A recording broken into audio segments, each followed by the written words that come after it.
Hi, last week I watched The Wild Geese, the 1978 action-adventure directed by Andrew McLaglan.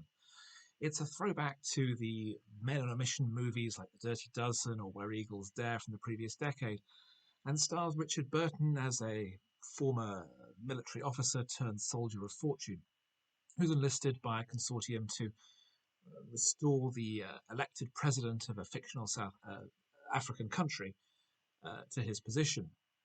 As it's hoped, he will thus be amenable to striking a contract about the country's oil reserves. So he gathers together various former colleagues and sets about training a mercenary force to invade the country, rescue the president, and bring him to where he can set up a government in exile and thus fulfill the ambitions of the main character's paymasters. It's an all-action movie. It's got a great cast. And I found it interesting that, given that it's set in a black African ruled country, it's a lot more progressive for its time than I think would normally be given credence.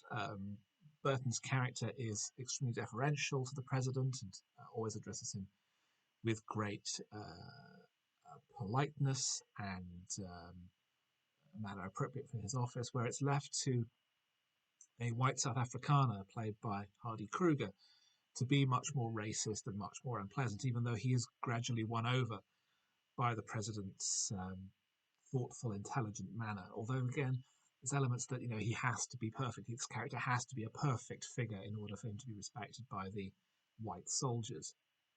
Richard Harris and Roger Moore get good supporting roles, although they're effectively further leads. And the action is strong. A large part of the movie is devoted to the preparations for the plan and the training. So it makes it feel much more credible that so much effort and time has been put into preparing for this plan, and the human cost of it, and the investment that the various characters have in this particular story.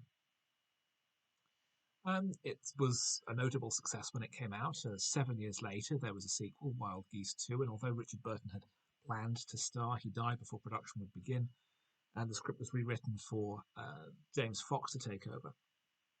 But this original film, I think, it's good at what it's trying to be. It's exciting and adventurous. It does have the drawback of having been shot in apartheid era South Africa, and is still trying to make progressive racial politics for its time, which sends a mixed message. But for what it is, I found it to be generally enjoyable and an undemanding Friday night movie.